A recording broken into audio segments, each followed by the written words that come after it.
Happy day welcome to stock insights. நம்ம சேனலில் daily stock நியூஸோட updates தான் பார்த்துட்டு வரோம். இந்த கண்டென்ட்லாம் Economic Times, CNBC TV18, Money Control, NDTV ப்ராஃபிட்லேருந்து எடுத்திருக்கேன். நான் செபி ரிஜிஸ்டர் அட்வைசர் கிடையாது. நீங்கள் இன்வெஸ்ட்மெண்ட் பண்ணுறதுக்கு முன்னாடி உங்கள் ஃபினான்ஷியல் அட்வைசரை கன்சல்ட் பண்ணிவிட்டு இன்வெஸ்ட்மெண்ட் பண்ணுங்கள்.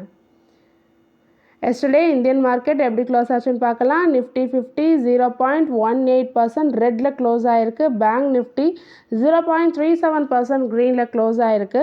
டிஐஸ் நெட் பையர்ஸாக இருக்காங்க. 996.28 க்ரோஸ்க்கு பை பண்ணியிருக்காங்க. எஃப்ஐஐ நெட் செல்லர்ஸாக இருக்காங்க. 1682.83 க்ரோஸ்க்கு செல் பண்ணியிருக்காங்க. டே பிஃபோர் எஸ்டர்டே தான் எஃப்ஐஎஸ் பையர்ஸாக இருந்தாங்க, டிஐஸ் செல்லர்ஸாக இருந்தாங்க. திரும்பவும் பழைய மாதிரி டிஐஎஸ் பையர்ஸாக மாறிட்டாங்க, எஃப்ஐஎஸ் செல்லர்ஸாக மாறிட்டாங்க. எஸ்டர்டே யூஎஸ் மார்க்கெட் எப்படி க்ளோஸ் ஆச்சுன்னு பார்க்கலாம். S&P 500 0.39% க்ரீன்லையும், நாஸ்டாக் 0.19% க்ரீன்லையும், டவ் ஜோன்ஸ் 0.71% க்ரீன்லையும் க்ளோஸ் ஆகிருக்கு. இந்தியன் ஏடிஆர் ஆன இன்ஃபோசிஸ் ஏடிஆர் 0.31% ரெட்டில் க்ளோஸ் ஆகிருக்கு. ஐசிஐசிஐ பேங்க் ஏடிஆர் ஃப்ளாட்டாக க்ளோஸ் ஆகிருக்கு.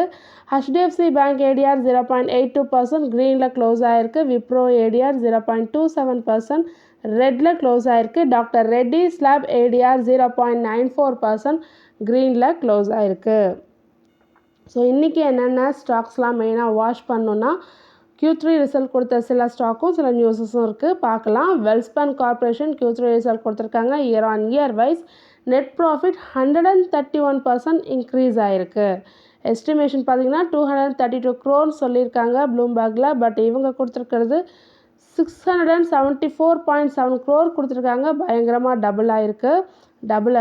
131% இன்க்ரீஸ் ஆகிருக்கு. டபுள் இல்லை, 131% இன்க்ரீஸ் ஆகிருக்கு. எஸ்டிமேஷனையும் பீட் பண்ணியிருக்கு. ரெவன்யூ 24% டவுன் ஆகிருக்கு. ப்ளூம்பர்கில் எஸ்டிமேட் பண்ணுது 3236 crore எஸ்டிமேட் பண்ணியிருக்காங்க. இவங்க கொடுத்துருக்கிறது 3613.5 crore கொடுத்துருக்காங்க.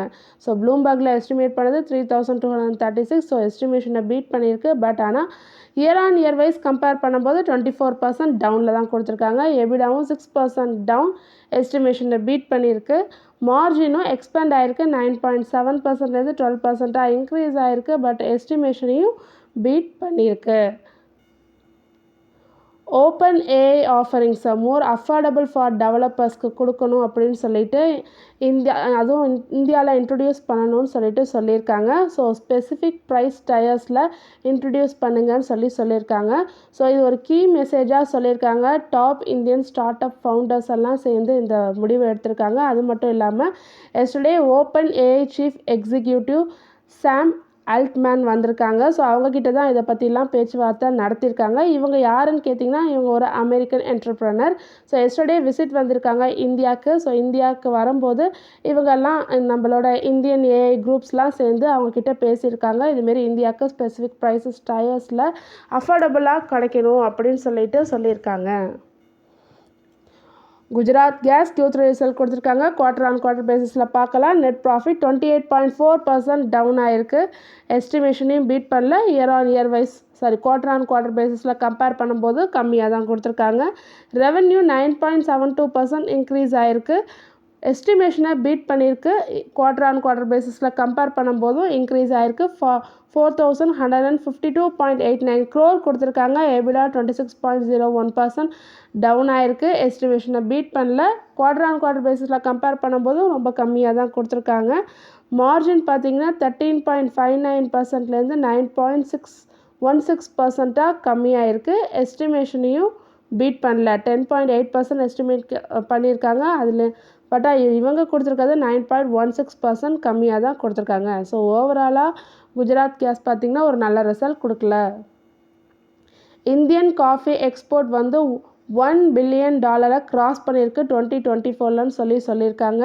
இட்டாலி தான் டாப் டெஸ்டினேஷனாக இருக்குது 2024ல். ஸோ ஃபஸ்ட்டு 2012லேருந்து ஃபஸ்ட்டாக இப்போ தான் மார்க் பண்ணியிருக்கு. இவ்வளோ $1 billion கிராஸ் பண்ணியிருக்கிறத இப்போ தான் மார்க் பண்ணியிருக்குன்னு சொல்லியிருக்காங்க இந்தியா. ஸோ காஃபி எக்ஸ்போர்ட் பார்த்திங்கன்னா 50% ஜம்ப் ஆகிருக்கு. ஸோ எக்ஸ்போர்ட் மெயின்லி யூரோப்புக்கு மட்டும் டபுளாக இருக்குன்னு சொல்லியிருக்காங்க. ஸோ மினிஸ்ட்ரி ஆஃப் காமர்ஸ் தான் இந்த டேட்டா அனலைசிஸை கொடுத்துருக்காங்க. கன்சாய் நேரோவில் Q3 ரிசல்ட் கொடுத்துருக்காங்க. Year on year versus net profit 680.9 crore கொடுத்துருக்காங்க. ஸோ எஸ்டிமேஷன் பார்த்தீங்கன்னா 141 crore.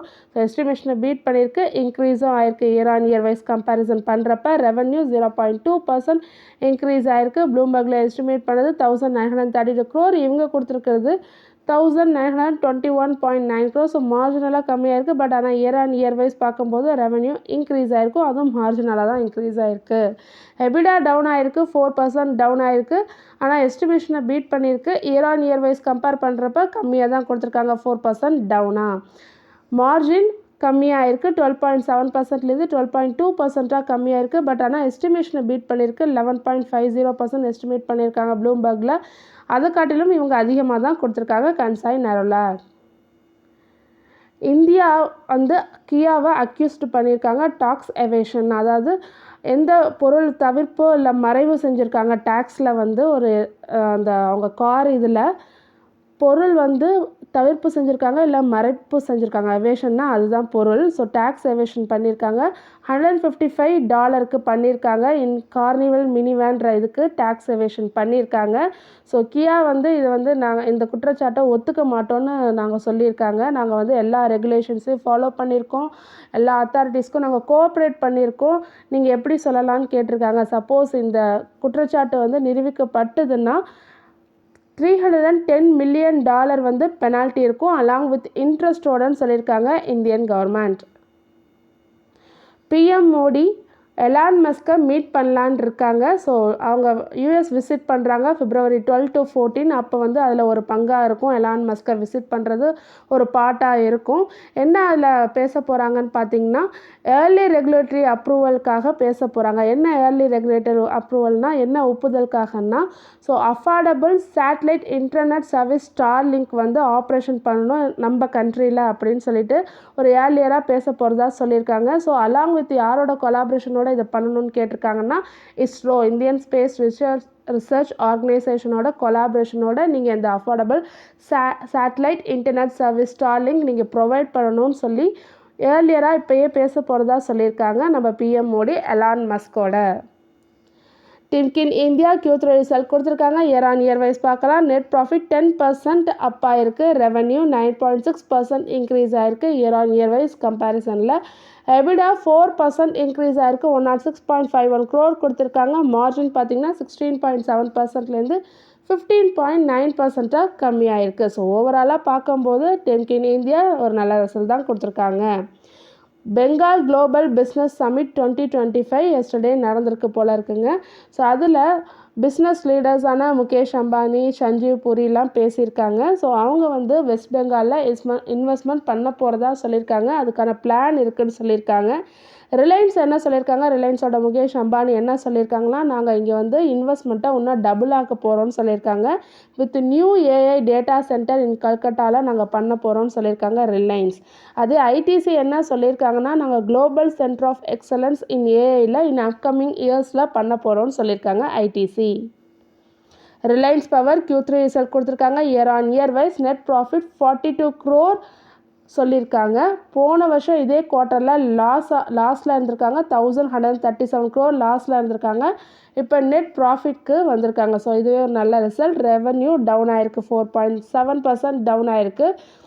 எபிடா 491.92 crore கொடுத்துருக்காங்க. ஸோ போன வருஷம் இதே பீரியடில் லாஸில் இருந்திருக்காங்க. இப்போ ப்ராஃபிட்டில் வந்திருக்காங்க. எபிடா மார்ஜின் 26.5% கொடுத்துருக்காங்க.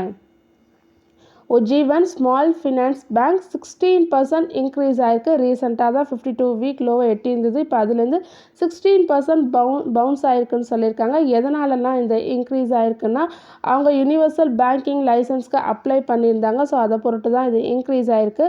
ஆனாலும் இவங்க Q3 ரிசல்ட் ஒரு வீக்காக தான் கொடுத்துருந்தாங்க. பட் ஆனால் என்ன சொல்கிறாங்கன்னா, நாங்கள் இன்னும் பாசிட்டிவாக தான் இருக்கோம். உஜ்ஜீவன் ஸ்மால் ஃபினான்ஸ் பேங்க் இன்னும் இன்க்ரீஸ் ஆகணும், நாங்கள் பாசிட்டிவாக தான் இருக்கோம். நாங்கள் செக்யூர்டு அசட்டை இம்ப்ரூவ் பண்ணுவோம் அண்ட் லாங் டேர்ம் க்ரோத் ப்ராஸ்பெக்டையும் நாங்கள் இம்ப்ரூவ் பண்ணுவோம்னு சொல்லியிருக்காங்க. கமின்ஸ் இந்தியா Q3 ரிசல்ட் கொடுத்துருக்காங்க. இயர் ஆன் இயர் வைஸ் பார்க்கலாம். நெட் ப்ராஃபிட் 12% இன்க்ரீஸ் ஆயிருக்கு. ரெவன்யூ 21.8% இன்க்ரீஸ் ஆயிருக்கு. Year on year wise values கொடுத்துருக்கேன், செக் பண்ணிக்கோங்க. எபிடா 10% இன்க்ரீஸ் ஆயிருக்கு. 597.57 crore கொடுத்துருக்காங்க. எபிடா மார்ஜின் 21.3லேருந்து 19.3% கம்மி ஆயிருக்கு. இன்டரிம் டிவிடெண்ட்டாக 18 per ஈக்விட்டி ஷேர் தரதா சொல்லியிருக்காங்க. குஜராத் கேஸ் Q3 ரிசல்ட் கொடுத்துருக்காங்க. குவார்டர் பேசிஸில் நெட் ப்ராஃபிட் 28% டவுன் ஆயிருக்கு. ரெவென்யூ ஆனால் அப் ஆயிருக்கு, 9.7% அப் ஆயிருக்கு. EBITDA margin 26% down EBITDA down ஆயிருக்கு 26%. எபிடா மார்ஜின் 13.6லேருந்து 9.2% கம்மி ஆயிருக்கு. ஓவராலாக பார்க்கும்போது குஜராத் கேஸ் ஒரு நல்ல ரிசல்ட் கொடுக்கல. என்எஸ்சி கிளியரிங் லிமிடெட் கிளியரிங் ஹவுஸான இவங்க என்எஸ்சியோட கிளியரிங் ஹவுஸான இவங்க என்எஸ்சி மேலே ஒரு குற்றச்சாட்டு வச்சுருக்காங்க. அவங்களோட fail to meet the capital market regulator SEBI mandated liquidity requirements. அதாவது செபி வந்து ஒரு லிக்விடிட்டி ரெக்குயர்மெண்ட்ஸ் என்எஸ்சியில் மெயின்டைன் பண்ணணும்னு சொல்லியிருக்காங்க. கேபிட்டல் மார்க்கெட் ரெகுலேட்டரான செபி எவ்வளோ மெயின்டைன் பண்ணணும்னு சொல்லியிருக்காங்க. அதில் வந்து சில அமௌண்ட் வந்து அவங்க மெயின்டைன் பண்ணலன்னு சொல்லியிருக்காங்க. 176.65 crore வந்து கம்மியாக மெயின்டைன் பண்ணியிருக்காங்க. ஸோ அது மெயின்டைன் பண்ணலன்னு சொல்லியிருக்காங்க. என்எஸ்சி என்ன குற்றச்சாட்டு வைக்கிறாங்கன்னா, எங்களுக்கு வந்து பிஎஸ்சி கிட்டேருந்து ஒரு நான் பேமெண்ட் டியூஸ் இருக்குது, அது இன்னும் எங்களுக்கு வரலை, அவங்கக்கிட்டேருந்து வர டியூஸ் வந்து எங்களுக்கு இன்னும் வரலை. ஸோ அதுதான் எங்களுக்கு இந்த ஷார்ட்ஃபாலுக்கு காரணம்னு சொல்லி என்எஸ்சி பிஎஸ்சி மேலே குற்றச்சாட்டு வச்சுருக்காங்க. சகெல்டி இந்தியா Q3 ரிசல்ட் கொடுத்துருக்காங்க. இயர் ஆன் இயர் வைஸ் பார்க்கலாம். நெட் ப்ராஃபிட் 216.91 crore இன்க்ரீஸ் ஆயிருக்கு. ரெவன்யூ 15.3% இன்க்ரீஸ் ஆயிருக்கு. எபிடா 51% இன்க்ரீஸ் ஆயிருக்கு. எபிடா மார்ஜின் 20.6%லேருந்து 27% இன்க்ரீஸ் ஆயிருக்கு. ஸோ ஓவராலாக நல்ல ரிசல்ட் கொடுத்துருக்காங்க. HG infra engineering Q3 result கொடுத்துருக்காங்க. Year on year wise net profit 13% down ஆயிருக்கு. ரெவன்யூ 7.3% நெட் ப்ராஃபிட் 13% அப் ஆயிருக்கு. ஸோ இன்றைக்கி ரொம்ப தப்பாக சொல்லிட்டு இருக்கிற மாரி இருக்குது. நெட் ப்ராஃபிட் 13% இன்க்ரீஸ் ஆயிருக்கு. ரெவன்யூ டவுன் ஆயிருக்கு, 7.3% டவுன் ஆயிருக்கு. எபிடா 26% அப் ஆயிருக்கு. எபிடா மார்ஜின் 16.7லேருந்து 22.7% இன்க்ரீஸ் ஆயிருக்கு. சுலா வைன்யார்ட்ஸ் Q3 ரிசல்ட் கொடுத்துருக்காங்க. Year on year basis net profit down ஆயிருக்கு, 35% டவுன் ஆயிருக்கு. ரெவன்யூ 0.4% டவுன் ஆயிருக்கு. எபிடா 26% டவுன் ஆயிருக்கு. எபிடா மார்ஜின் 35.4லேருந்து 26.5% கம்மியாயிருக்கு. ஓவராலாக சுலா வைன்யார்ட்ஸ் ஒரு நல்ல ரிசல்ட் கொடுக்கல. ஜாக்கி செல்லரான பேஜ் இண்டஸ்ட்ரீஸ் டிக்ளேர் பண்ணியிருக்காங்க. 150 per ஷேர் தரதா டிவிடெண்ட் தரதா டிக்ளேர் பண்ணியிருக்காங்க. அதுக்கான ரெக்கார்ட் டேட் February 13 சொல்லியிருக்காங்க. ஸோ இவங்க ரிசல்ட் கொடுத்துருக்காங்க. Q3 ரிசல்ட் நெட் ப்ராஃபிட் பார்த்திங்கன்னா 34.3% year on year wise increase ஆயிருக்கு. 204.7 crore கொடுத்துருக்காங்க. கம்பெனியோட ரெவன்யூவும் இன்க்ரீஸ் ஆயிருக்கு. 7.1% year on year wise increase ஆயிருக்கு. எபிடாவும் 33.6% இன்க்ரீஸ் ஆயிருக்கு. ஓவராலாக நல்ல ரிசல்ட் கொடுத்துருக்காங்க Page Industries. Redington India Q3 result கொடுத்துருக்காங்க. இயர் ஆன் இயர் பேசிஸில் நெட் ப்ராஃபிட் 17% அப் ஆயிருக்கு. ரெவன்யூ 13.7% இன்க்ரீஸ் ஆயிருக்கு. எபிடா 16% இன்க்ரீஸ் ஆயிருக்கு. 602.50 crore கொடுத்துருக்காங்க. Year on year wise compare பண்ணும்போது எபிடா மார்ஜின் 2.3%லேருந்து 2.3% மார்ஜினலாக இன்க்ரீஸ் ஆயிருக்கு. ஸோ ஓவராலாக நல்ல ரிசல்ட் கொடுத்துருக்காங்க ரெடிங்டன். இண்டிகோ பேரண்ட் கம்பெனியான Inter Globe Aviation 2 GST demands அவங்களுக்கு கிடச்சிருக்கு. எவ்வளோ பார்த்தீங்கன்னா 116 crore GST டிமாண்ட் போட்டிருக்காங்க. எங்கேருந்து வந்திருக்குன்னா additional commissioner of central GST tax அங்கேருந்து டெல்லி சவுத்லேருந்து ஒன்று கிடச்சிருக்கு. இன்னொன்று வந்து சென்னை சவுத்துலேருந்து 2 GST டிமாண்ட் போட்டிருக்காங்க. சென்னை சவுத் தமிழ்நாடுலேருந்து 2 GST டிமாண்ட் போட்டிருக்காங்க இண்டிகோவோட பேரண்ட் கம்பெனிக்கு. எதனாலன்னு பார்த்தீங்கன்னா அவங்க ஏதோ வயலேஷன் பண்ணியிருக்காங்க. as per அத்தாரிட்டிஸில் ஜிஎஸ்டியில் வயலேஷன் பண்ணியிருக்காங்க. ஸோ ஆஃப்ஷோர் ரிசிப்டன்ஸ்க்கு ப்ரொவைட் பண்ணுற சர்வீஸில் ஜிஎஸ்டி வந்து ஏதோ வயலேஷன் பண்ணியிருக்காங்கன்னு சொல்லி 116 crore வந்து பெனால்ட்டி போட்டிருக்காங்க. ஸ்விக்கி Q3 ரிசல்ட் கொடுத்துருக்காங்க. குவார்டர் ஆன் குவார்டர் பேசிஸில் பார்க்கலாம். நெட் லாஸ் வந்து இன்க்ரீஸ் ஆகிருக்கு. 799.08 crore இன்க்ரீஸ் ஆகிருக்கு. ஸோ அதாவது போன வருஷம் 625.53 crore லாஸில் இருந்தாங்க போன குவார்ட்டரில். ஸோ அது இன்னும் எக்ஸ்டெண்ட் ஆகி 799.08 crore இன்க்ரீஸ் ஆகிருக்கு. ரெவன்யூ 11% இன்க்ரீஸ் ஆகிருக்கு. எபிடா லாஸ் தான் கொடுத்துருக்காங்க 725.66 crore. ஸோ ஓவராலாக ஸ்விக்கி ரிசல்ட் நல்லா இல்லை. Avalon Technologies Q3 ரிசல்ட் கொடுத்துருக்காங்க. இயர் ஆன் இயர் பேசிஸில் பார்க்கலாம். நெட் ப்ராஃபிட் 23.99 crore கொடுத்துருக்காங்க. ரெவன்யூ 31.1% இன்க்ரீஸ் ஆகிருக்கு. எபிடா 63 crore இன்க்ரீஸ் ஆயிருக்கு. எபிடா மார்ஜினும் 7.7%லேருந்து 12.3% இன்க்ரீஸ் ஆயிருக்கு. ஓவராலாக ஒரு நல்ல ரிசல்ட் கொடுத்துருக்காங்க ஆவ்லான் டெக்னாலஜிஸ். Naukri.com's பேரண்ட் கம்பெனியான இன்ஃபோஏஜ் February 5 அனௌன்ஸ் பண்ணியிருக்காங்க. அப்ரூவல் பண்ணிக்கிறதா சொல்லி நாங்கள் ஒரு அக்ரிமெண்ட் போட்டிருக்கோம். ஐஇ வென்ச்சர் இன்வெஸ்ட்மெண்ட் ஃபண்ட் 3ல அக்ரிமெண்ட் போட்டிருக்கோம்னு சொல்லியிருக்காங்க. ஒரு 1000 crore அக்ரிமெண்ட். ஸோ இந்த ஸ்கீம் வந்து நாங்கள் கார்கார் டோமா ட்ரஸ்ட் அது லான்ச் பண்ணுறதுக்காக போட்டிருக்கோம்னு சொல்லியிருக்காங்க Info Edge. VRL logistics Q3 result கொடுத்துருக்காங்க. இயர் ஆன் இயர் பேசிஸில் பார்க்கலாம். நெட் ப்ராஃபிட் 59.42 crore கொடுத்துருக்காங்க. நல்லா இன்க்ரீஸ் ஆகிருக்கு. ரெவன்யூ 12% இன்க்ரீஸ் ஆகிருக்கு. 825.22 crore இன்க்ரீஸ் ஆகிருக்கு. எபிடா 76% அப் ஆகிருக்கு. எபிடா மார்ஜின் 12.8லேருந்து 20.2% இன்க்ரீஸ் ஆகிருக்கு. ஓவராலாக VRL லாஜிஸ்டிக்ஸ் ஒரு நல்ல ரிசல்ட் கொடுத்துருக்காங்க. CMS இன்ஃபோசிஸ்டம் Q3 ரிசல்ட் கொடுத்துருக்காங்க. குவார்டர் ஆன் குவார்டர் பேஸில் பார்க்கலாம். நெட் ப்ராஃபிட் 2.4% கொடுத்துருக்காங்க. 93.1 crore கொடுத்துருக்காங்க. 2.4% இன்க்ரீஸ் ஆகிருக்கு.